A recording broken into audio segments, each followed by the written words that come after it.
Remember all that stuff Republicans have been saying about rape over the last 20 years and how crazy it is? Yes. How could you forget?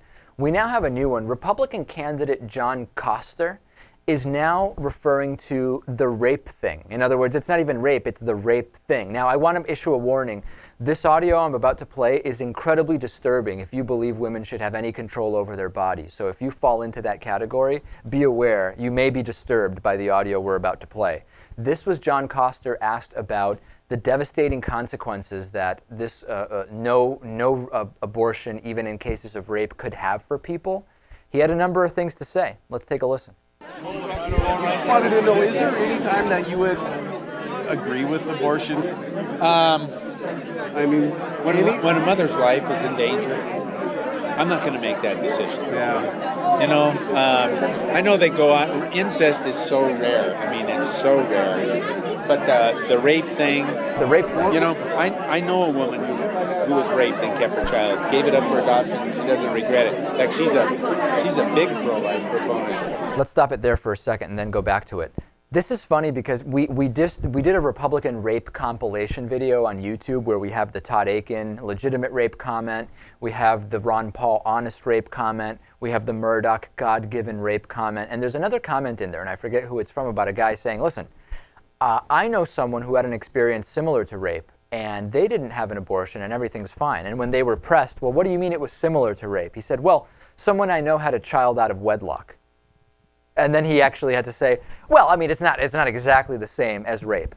This rape thing reference and this I know one person who did something else, it's all part of really minimizing what rape is. And we can't be confused when we hear someone like Koster say, I know one person who they kept the child and gave it up for adoption and she doesn't regret it. This anecdotal stuff is really essentially worthless for a discussion of policy. It's great she did that, and she still would have been able to do that with pro-choice policy. The problem is with pro-life, so-called pro-life policy, a lot of women wouldn't have a choice. And that they're basing their entire debate on this one anecdote is insane. Of course, if one of them were to have their wife or daughter impregnated by a rapist, I guarantee you it would be a completely different story. Let's get a little more of the audio, and he's going to refer to the rape thing again. But on the rape thing, it's like, how does putting more violence onto a woman's body and taking the life of an innocent child that's a consequence of this crime, how does that make it better? You know what I mean? Yeah, but she has to live Flawless with logic there from John Koster. So we've now updated. Remember, Natan, you can take my screen on this, I think. Remember this picture that we had of, let's see if I can get a better view of that. The Republican rape advisory chart, where it's almost like a terrorism advisory, where it goes from enjoyable rape all the way up to gift from God rape.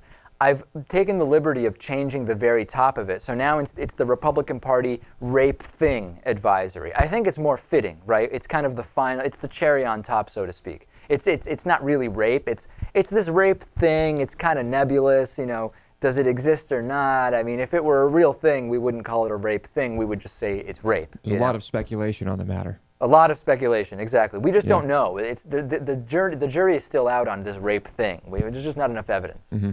Just like on climate change. Right. Or common sense. Mm-hmm.